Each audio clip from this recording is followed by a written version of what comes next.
Do you lose sleep obsessing over trophies? Do trophies appear in your nightmares when you finally do manage to get some sleep? Are you addicted to the sound of?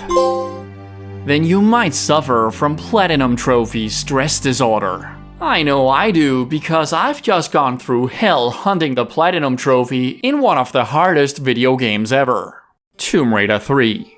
And boy do I have the scars to tell the story. As usual, I first had a good look at the trophy list to map out my Platinum journey. Unfortunately, I had painted myself into a bit of a corner ahead of playing Tomb Raider 3, however. You see, for both the first Tomb Raider game and Tomb Raider 2, I had successfully, against all odds I might add, managed to keep my Platinum journeys down to just 2 playthroughs by combining my New Game Plus playthrough with my speedrun playthrough and my pistols only playthrough just for the hell of it, which was stupid. But since I had been successful both times, I now felt that I had to do it for all 3 games. I mean, at this point, it would feel like a cop-out if I did Tomb Raider 3 differently, wouldn't it? But first, all I had to worry about was my regular playthrough, where I would aim to collect all secrets and the vast majority of the miscellaneous trophies in the game. So I began my journey by loading up Lara's home for the purpose of getting the first couple of trophies out of the way, and the first one I unlocked was the Welcome to My Humble Abode trophy for getting inside Lara's trophy room. I wish I had a room like this where I could put all my trophies. I then gained access to the basement so I could go and grab the key to the secret quad bike track, where I got the At the Speed of a Meteor trophy once I finally managed to do a complete lap in less than 39 seconds. Finally, I had to achieve an assault course time of 2 minutes and 20 seconds or less, which was really hard to do since I kept mucking it up at the target practice section. You see, these targets are only up for a limited time and you get hefty time penalties for each target you've missed. It obviously didn't help that Winston kept attracting Lara's auto-aim, but at least there was a solution to that little problem. As for the targets that I needed to hit, however, all I could do was pray they wouldn't misbehave. Gosh, that was fast. But I'm sure you can do better. Gee, thanks Lara. Considering how many problems I had with this stupid trophy in the fucking tutorial level, I was pretty worried about what the rest of the game's trophies had in store for me.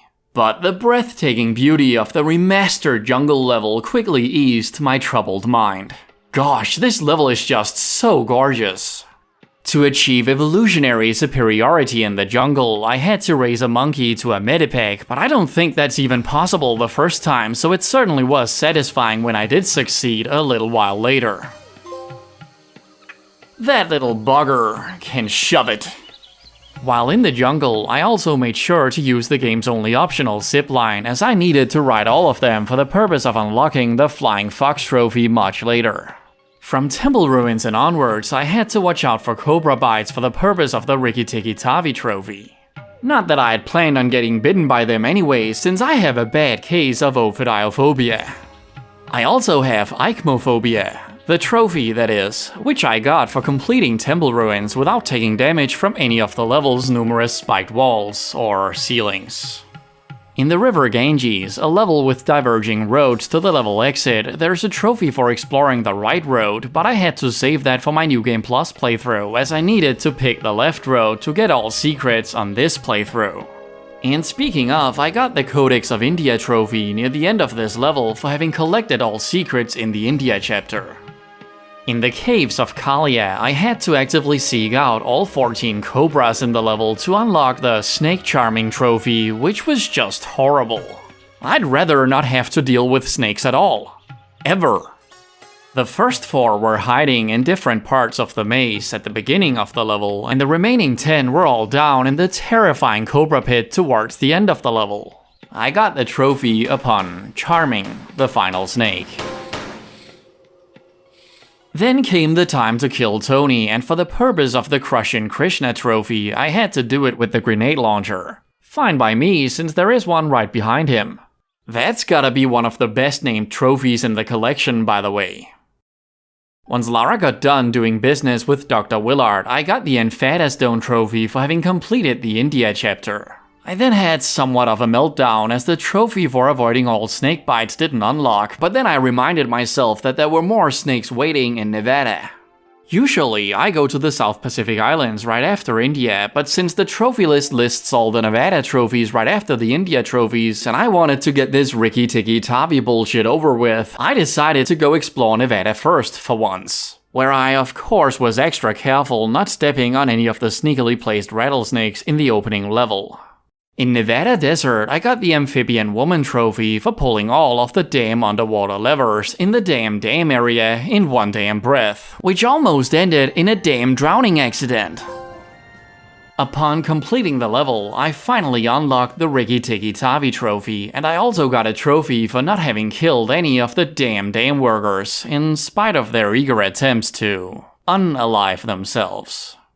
After being done marveling over the brand new cutscene at the beginning of High Security Compound, I had to make sure all of the prisoners survived the prison riot, but since I've only rarely ever witnessed prison guards winning fights, I wasn't too concerned about this trophy.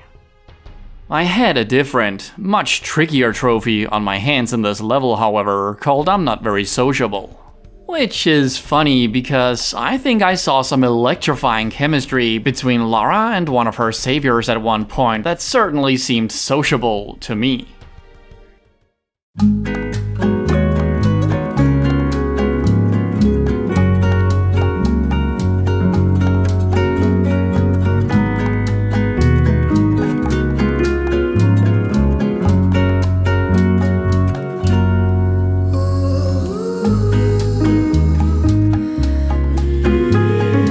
Anyway, this trophy tasked me with killing a particular guard before he could call for backup, which was doable with liberal use of the sprint button and the Desert Eagle, of course. And since I managed to sneak off to Area 51 with all prisoners alive, I got the Resourceful Attorney trophy at the end of the level. In Area 51, I had to stop guards from using handprint scanners for the purpose of the highly missable The Quick and the Dead trophy. You see, there are 5 instances in the level where a guard can use one of these scanners to make progression tougher by adding lasers or enemies, or by simply preventing Lara from getting her hands on some valuable goodies. I got the trophy once I killed the 5th guard running towards a handprint scanner. I also got a pretty cool trophy for performing a handstand on top of the level's watchtower. I then unlocked the Codex of Nevada trophy upon locating the final secret in Area 51, as well as the Free Willy trophy for spending some time swimming with the Orcas guarding that final secret. And finally, I got the Element 115 trophy upon collecting the, well, Element 115, as well as the Limbo Master trophy for successfully having avoided all of the turret lasers in Nevada.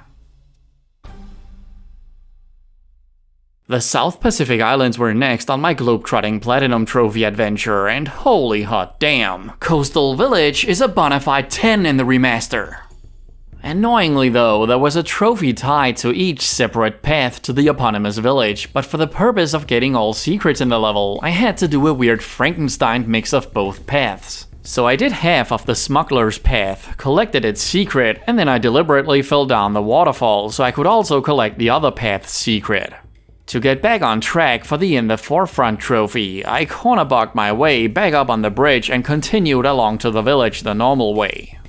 There was this condescending trophy called Like a Naive Child that seemed to want the player to fall victim to an obvious trap. Since Coastal Village has a couple of those, and the trophy appears right after the other Coastal Village related trophies on the list, I was sure I'd unlock it either upon being hoodwinked by the level's unobtainable metapack, or upon being burnt to a crisp from pressing the level's infamous death button, but I didn't, and I wouldn't until much later in the game. At the beginning of Crash Side, I earned one of my favorite trophies in the game when I had to cross the swamp in less than 20 seconds for the Frog Jumps trophy, which was only doable by seamlessly stringing all jumps together. For the purpose of the Wilderness Instructor trophy, I had to keep all 4 soldiers in the jungle alive by helping them fend off the raptors. Additionally, to unlock the Fire Support trophy, I even had to let one of them finish off the T-Rex for me.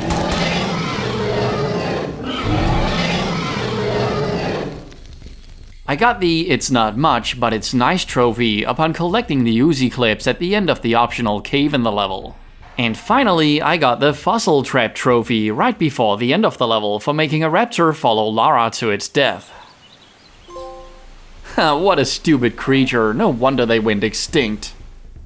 I did not get the Wilderness Instructor trophy when I completed the level, however, despite the fact that I could have sworn that all 4 soldiers had survived. I figured that one of them had died during the chaotic final part of the level, but when I reloaded my save right before that part, I could only find 3 of the 4 soldiers. The 4th one had just vanished. Since I didn't have an even earlier save available, I reluctantly decided to move on and save this trophy for my New Game Plus playthrough, but boy were I annoyed. In Marubu Gorge, there were separate trophies for each of the level's 2 kayaks. Since it's much faster to complete the level with the kayak near the beginning of the level, I of course made sure to save that for my speedrun playthrough. I needed to use the other kayak anyway to get all of the level's secrets. The No Time to Rollerblade trophy was brutal. Here I had to press all 4 buttons in the rolling blade room of Temple of Pune in less than 40 seconds. This seemed impossible at first, until I realized that I could shave a couple of seconds off my time by untoggling the walk to action option, which did the trick. I then got the Codex of Polynesia trophy upon collecting the final secret in the South Pacific Islands chapter, and then I moved on to its final boss, Puna, who I had to defeat in an utterly bizarre manner to achieve the Faceless Death trophy. To avoid having to kill any of the aura, I basically had to stun-lock him with a powerful weapon for the entirety of the battle. This was a pretty lame trophy if you ask me. Anyway, I also got the Aura Dagger trophy when I completed the level. In London, I didn't unlock a trophy until halfway through its 2nd level, Aldwych, where I had to raise a gang member to safety from an oncoming train and win. No matter what, however, I just couldn't get there before he did. But then I figured that I could just remove him from the race.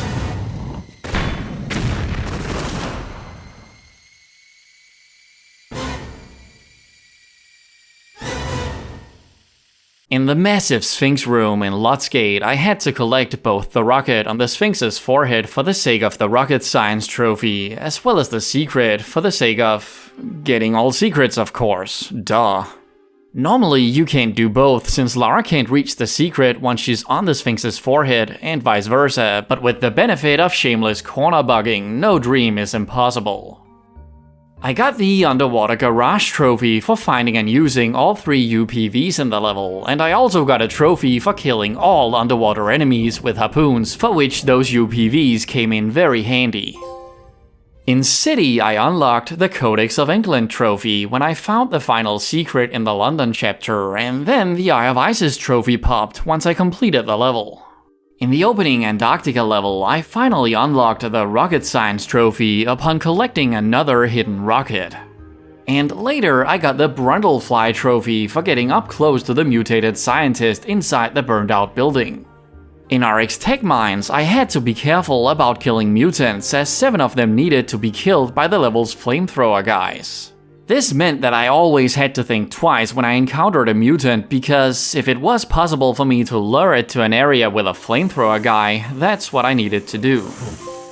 Upon completing the level, I unlocked the Pest Control trophy for having killed all of the level's mutants. Thankfully, the mutants killed by the flamethrower guys counted as well. The Elemental Trials of Lost City of Tinnos gave me plenty of trophies to obtain. First, I unlocked the Gone with the Wind trophy for collecting all pickups inside the Maze of the Air trial. I then finally got the Like a Naive Child trophy upon dying trying to collect the large medipack halfway through the Fire trial. I then had to complete that trial without using the switch that turns off the final fire-breathing worm, or whatever those things are, for the Unconditional Sense of Rhythm trophy, and then I got a trophy for collecting the medipack right at the beginning of the Water trial. Up next was one of the hardest trophies in the game, as I had to survive the triple Uber Mutant encounter with just pistols, and undamaged. I technically could have saved this trophy for my Pistols Only New Game Plus playthrough, but the without taking damage part made me decide against that. I did succeed after numerous attempts, but all this misery did was remind me how little I looked forward to this encounter on my New Game Plus playthrough. Upon getting inside the timed door room with the game's final secret, I unlocked the Codex of Antarctica trophy, and when I completed Lost City of Tinos, I got the largest assortment trophy for having acquired all weapons before the final boss fight against Dr. Willard, who I had to let live to get the stupid Get to the Chopper trophy. To get this trophy, I basically had to sneak out of the cavern the first time Dr. Willard had been downed and leave both him and the artifacts behind. I was totally fine with that if it meant I could skip that horrendous boss fight, and those artifacts are cursed anyway, but unfortunately the helicopter gate won't open if Dr. Willard is still alive, meaning that you can't complete the level by doing this, you'll just get a trophy. So I restarted the level, collected the meteorite artifacts and willed Dr. Killard like I always do, and then I escaped and got the This Place Has a Busy History trophy for it. This was essentially the end of my first playthrough, except I had a couple of more things left to do in the bonus level All Hallows, my reward for having collected all of the game's secrets. I unlocked the Crystals Are Forever trophy here upon collecting my 93rd crystal, and I also got the Flying Fox trophy in this level upon using the 6th and final zipline. Finally, I popped the All Hallows trophy for completing All Hallows. I then took a deep breath and moved on to my dreaded New Game Plus Pistols Only speedrun playthrough. I only had 6 hours to complete the game under these circumstances, which had me seriously worried. So for the first time ever, I did the massive shortcut in Jungle for an impressive completion time of less than 3 minutes. I did another shortcut right at the beginning of Temple Ruins by using a ramp to jump straight up into the treetops, and got rewarded with a trophy. All that time I had saved was pretty much neutralized in the encounter with the 2 statue enemies, however, as these bastards were a time sink of infernal proportions on New Game Plus. The fact that I could only use pistols only made it worse. In fact, this encounter took me almost 15 minutes. My courageous New Game Plus Pistols Only speedrun combo felt moronic more than anything else at this point. In the River Ganges, I went right instead of left and made sure to not run over any monkey with the quad bike for the purpose of the Monkey Temple trophy. I did not have time to explore and solve this part of the level the intended way, however, so instead I did the enormously tricky banana jump to get back on the main path without the quad bike and finish the level in personal record time. How great is it that I used a banana jump to earn a monkey-related trophy? The Nevada levels weren't too bad. Following the heartbreaking backstabbery by the New Game Plus monks in Tomb Raider 2, I was pleased to learn that the prisoners of High Security Compound were still on Lara's side in New Game Plus, except once their god-killing duties were over, they showed their true colors too. Thankfully, Lara's boyfriend remained a good boy after killing the guard in his area. Until he randomly decided to stab her in the back anyway. Asshole. In Coastal Village, I took the opposite path of what I did in my previous playthrough and got the From the Flanks trophy as my reward. In Crashside, I'd hoped I could give the Wilderness Instructor trophy another go, but those backstabbing sons of bitches were busier shooting at Lara than the Raptors on New Game Plus, so I just couldn't be bothered. At least I got the Deliverance trophy in Malibu Gorge for getting to the level exit with the other kayak. In London, I had to complete Thames Wharf in less than a minute, which of course was great for speedrun purposes, but I had no clue how to do that. So I looked up a guide, I'm ashamed to say, and amazingly, it is possible to complete the entire level in less than a minute, and it's not even that difficult. And neither was New Game Plus so far. I was kinda shocked how much easier this mode was in Tomb Raider 3. It made sense though, since the main reason why New Game Plus makes the games harder is tougher enemies, and Tomb Raider 3 has far fewer combat encounters than the previous 2 games. Don't get me wrong, Tomb Raider 3 is the hardest game of the 3, but it's mostly for reasons unrelated to New Game Plus modifiers. But dear fucking god, that changed once I got to Antarctica. You see, what makes Tomb Raider 3's New Game Plus mode downright evil is the fact that you need to find and collect crystals to not only save your game, but also to heal Lara. It's ironic how useless those 93 crystals I had time to collect on my first playthrough were, and how valuable they would have been for this playthrough where I didn't have time to collect them. RX Tech Mines Plus might have been the worst. Not only did it have unfriendly flamethrower guys, which hardly was a surprise at this point, but I also desperately needed to avoid getting poisoned more than ever, as I would be forced to spend a crystal if that happened. Plus, every time Lara had to stabilize her body temperature during that brutal swim to the level exit, it was like witnessing valuable time being pissed away. The Uber Mutant encounter in Lost City of Tinnos was every bit as painful as I'd expected it to be, and the final boss fight against Dr. Willard was that tenfold. Killing the bastard on New Game Plus with pistols took about 15 minutes of constant shooting, but if I include all of the times I failed, I probably spent about an hour and a half on this bullshit. And then when I finally did succeed, I didn't have a crystal to save my game. Since I knew I was getting dizzyingly close to the 6-hour mark and it was way too risky for me to take on the enemies on the surface anyway, I decided to take a huge risk and leg it to the helicopter gate, but since I was too fast to get there, it wouldn't open yet. So I could just stand there and await Lara's execution, basically. I got 3 beautiful trophies upon completing New Game Plus, most preciously of all the I only play for sport, always trophy, mere seconds before it had been too late. This of course didn't mean platinum yet, as I still had 4 soldiers to help in the jungle.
To make a long story short here, I basically found out that the game has a bug. You see, if Lara collects Lieutenant Tuggerman's key before collecting Commander Bishop's key, one of the 4 soldiers just vanishes. Simply collecting Commander Bishop's key first solves this problem.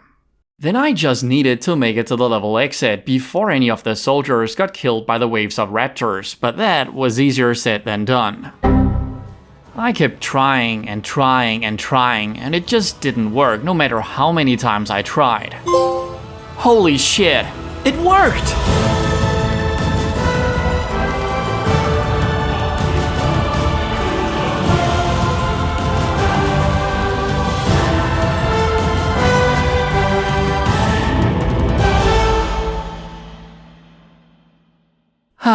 That felt great, but I still had a little bit of personal business to take care of.